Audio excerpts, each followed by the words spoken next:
So this first demonstration we're going to walk through focuses around how an EDR, a common EDR, might use eBPF, how an attacker might then attack that functionality at the eBPF layer, and then we'll show here a little bit about how Invary is catching those APTs behind the scenes. So Steve has put a lot of work into these compromises and some of these demonstrations as well. So I'll ping him here in a little bit when we actually come and talk about the attack. A lot going on the screen here. So very, very fun set of terminals. Just to explain it a little bit, this top right panel is a view of Invary running in the background. So in the background, we're appraising both the kernel and the eBPF layer on this particular system about every minute, maybe a little bit faster than that. Checking all kinds of things. There's past webinars where we go in depth about the kernel, but really making a strong statement about the integrity of the system. Currently showing that both the kernel and the loaded eBPF programs have integrity. This left-hand box is a simulation of a common EDR. So all of the brand names that you would recognize, from CrowdStrike to SentinelOne to Defender, whatever, running on Linux, almost always are using eBPF to drive their functions. They're using it in ways to say, hey, when these events happen, let me know about it. Tell me about what happened in those things so I can inspect it, make sure things are the way they're supposed to be. Steve, do you have additional thoughts into how EDRs are using eBPF that we want to dig into? I mean, they're using it to watch all kinds of things, what tasks and processes are launched, changes to file systems, events like execution of sudo for privilege escalation.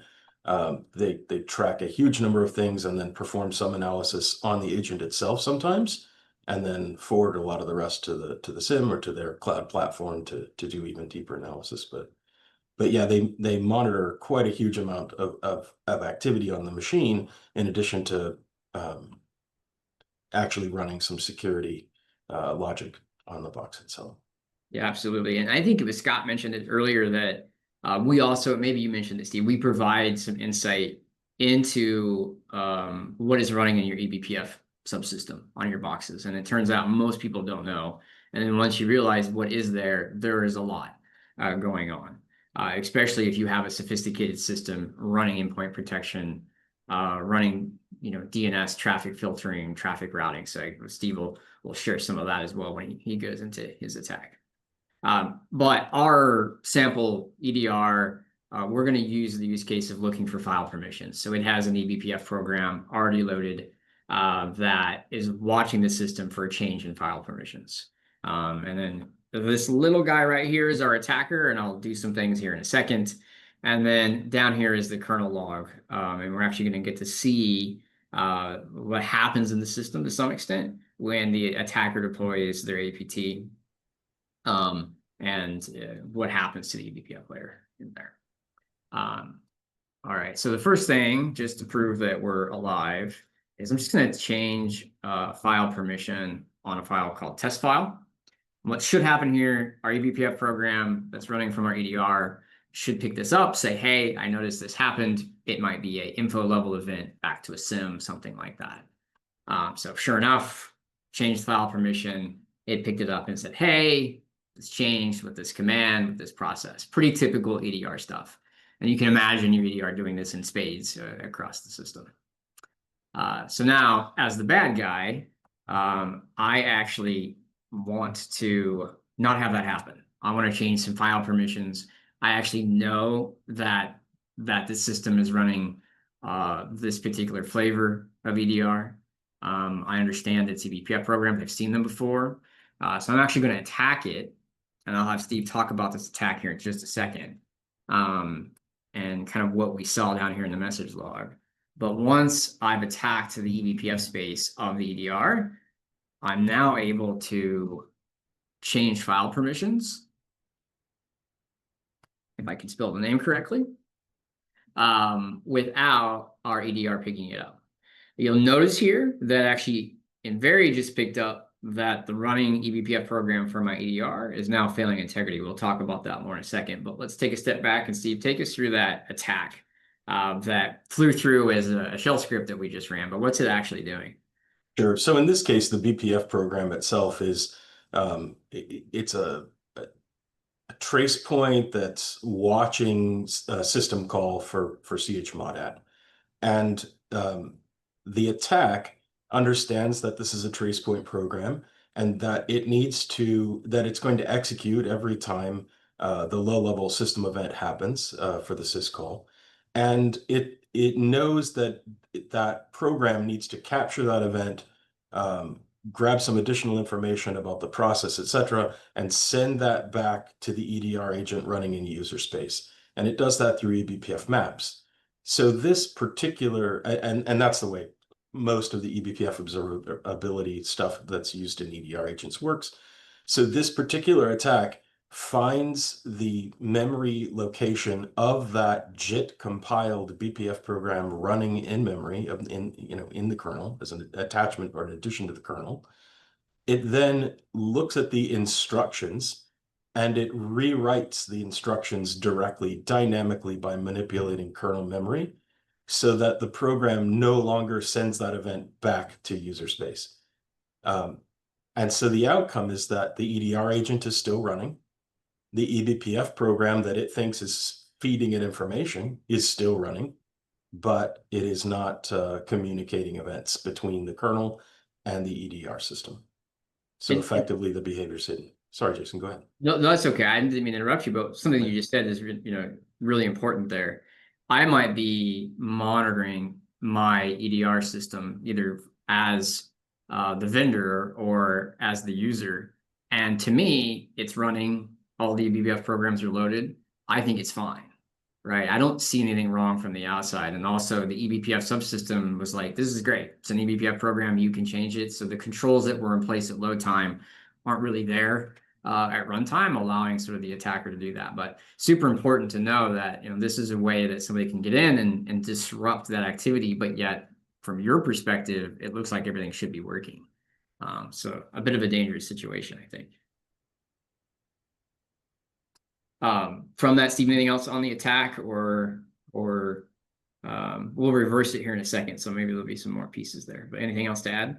No, I mean, other than that, EDR agents often have their own sort of anti-tamper logic, and this technique makes it past a lot of that because, again, the eBPF system's happy, the eBPF program's running. So, yeah. Absolutely. And just to talk a little bit about Invary again on the upper right-hand side, you'll see here for our eBPF monitor category of integrity, it is failing. So obviously it picked up that the eBPF program attached to the EDR has changed. And in fact, identifying exactly where that program was changed and what it was changed to. So not only are we able to identify this has happened, but we're able to identify the exact place that it happened by verifying its integrity. Now, as the attacker, let's say I'm done and I've done whatever bad thing I want to do. I want to back myself out of this. Can actually then go back and restore that eBPF program to what it was. Again, no one the wiser, not being picked up really anywhere else in any kind of monitoring or logging that's going on. And I can repeat my test again, and all of a sudden I'm working again. So again, to you as the operator, you think everything's working. Or before, it works now, everything's running. But I was able to get in there in the middle. And for those of you who haven't seen the kernel APTs that we've also done a webinar on, it shows you that once I'm in, I can also obfuscate these logs that we're showing around too, right? So I can completely hide the fact that I'm in there doing anything from a log perspective to the eBPF layer. Obviously, Invary now also knows that we retain the history. It failed during those few minutes that I was attacking the system, but now that it's restored, we've gone back to a state of full integrity in the system.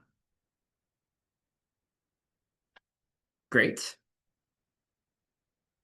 Any other comments, Steve, before I hand it over to you when we go through more of a network observability attack? Nope. This demonstrates attacking BPF programs that might be used for network security. So in Kubernetes, if you're using Cilium, to do the networking behind the scenes of the pods, this is kind of the same design. If you're using Istio to do service mesh security and control, then this uses some of these same techniques, but this demonstration uses a simple firewall. So in the top window, we'll start the firewall in a moment. On the right-hand side, again, we're showing Invary continually monitoring the system. On the left-hand side, we have a simple web server running on this machine, representing some maybe an intranet or an API server. We're also showing the dmessage system log down here. And the difference is that the attacker kind of has two little windows over here. So first, I'll just demonstrate from a remote machine that without this firewall running, that the web server is accessible. Now, it shouldn't be this way. I just wanted to show you what would happen here. So we'll go ahead and start the firewall. And again, this is a firewall written using eBPF traffic control programs. So that's the Shed CLS programs. And if you take a look at the running BPF programs, you'll see that these packet classifiers are attached inside the Linux network stack, specifically to the interface running on this box. And right now, the firewall has two different rules in place. One prevents ingress to port 8000, and one prevents egress from port 443. Again, just a simple example. So to attack this kind of, first off, with the firewall in place, that port is for the intranet web server is properly secured. And you'll see that packets are blocked when we try to fetch, when we try to get data off of it. But again, if the attacker wants to be able to get into the system from an external system, and they can temporarily escalate privileges, they can execute a different kind of attack, but this one is specifically against the ingress packet filter. So with that in place, it has, again, rewritten the instructions that are running down in the Linux kernel's networking stack, put there by this BPF program. And instead of not relaying information back to user space, which is how the EDR attack works, this works by looking at the packets and saying, I'm going to go ahead and allow this rather than drop this packet. So it's manipulating the packet filtering capabilities. So now the firewall itself should again allow one to get ingress to the port and to access this server remotely. That's why we have the log here, that we saw no packets blocked. But while this is happening, Invary detected again that a different BPF program lacks integrity. This time it's the ingress packet scheduler. And again, it tells you the hash of what was changed.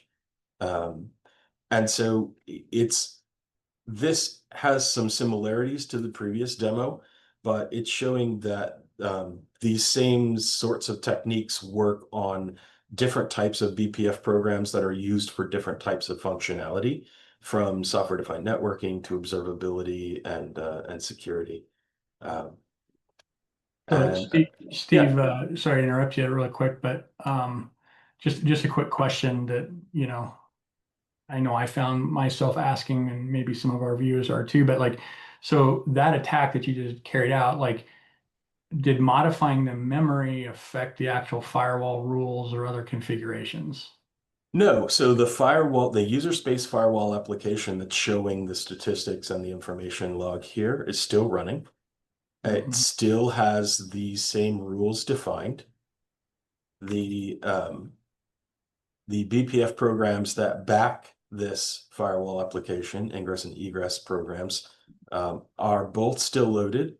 They both still have, the kernel still reports them as the same number of bytes with the same internal kernel ID.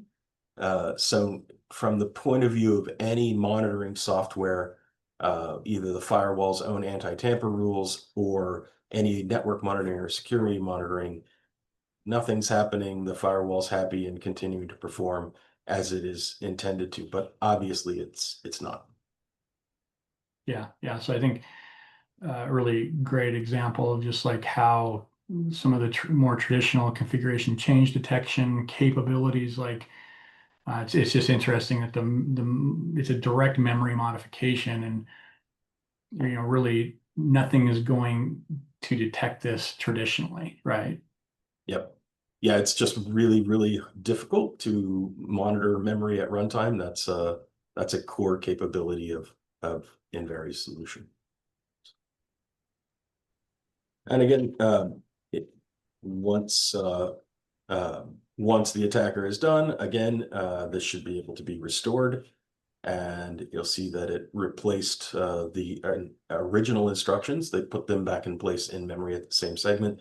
And so it's no longer modified, and in theory here, yeah, it continues to block packets. So, and also Invary now recognizes that the running eBPF program matches what was initially loaded and verified.